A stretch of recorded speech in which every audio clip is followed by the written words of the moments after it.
يزن نحن كيف بدنا ننسى اسمك اليوم وانت هديت الجائزة لسوريا؟ آه كيف؟ اعطيني طريقة. مش جاهز لهيك سؤال كبير والله صراحة.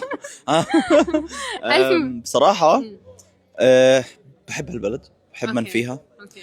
ومستحيل أنسى إنه قديش قدموا لي من دعم ومن حب. نحن. وهذا الشيء ما بيخليني أنسى الأردن لأن أنا طلعت منها أصلا، هي أوكي. بلدي. ولكن بنفس الوقت هي سوريا جارتنا، فاهمة؟ تماماً. بتعتبر نفس البلد. تمام. فأنا بحب هاي البلد كثير وبحب بلد الأردن، وأي بلد بتحضرني أنا أحبه كثير.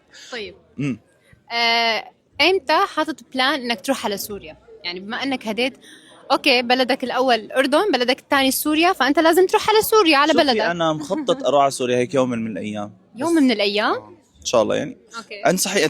تنصحيني أروح؟ طبعا بلدي سوريا، اكيد بنصحك تروح. بس لحظة شوي، اوكي. بلا جائزة بلا بطيخ لأن الموضوع خرج عن السيطرة. في خروج عن السيطرة. 1 2 3. سوريا سوريا سوريا سوريا أوه.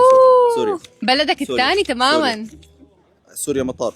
شو قطار؟ ما فيش بختمش. يعني صراحة بفهمك، سوريا قعدت حلوة 4 يعني. شهور هناك. والله. طبعا. عشت معنا. شو الأكلات السورية اللي بتحسها عن جد كتير طيبة؟ خليهم يكتبوها بالكومنتات. لك أنت لا اللي هم بيكتبوها بالكومنتات. اكتبوا لنا بالكومنتات شو الأكلات السورية اللي هو بحبها يا بحبها. زلمة، خلص هم بيعرفوا. مبروك يا زلمة الله الجائزة. يسلمك، يبارك.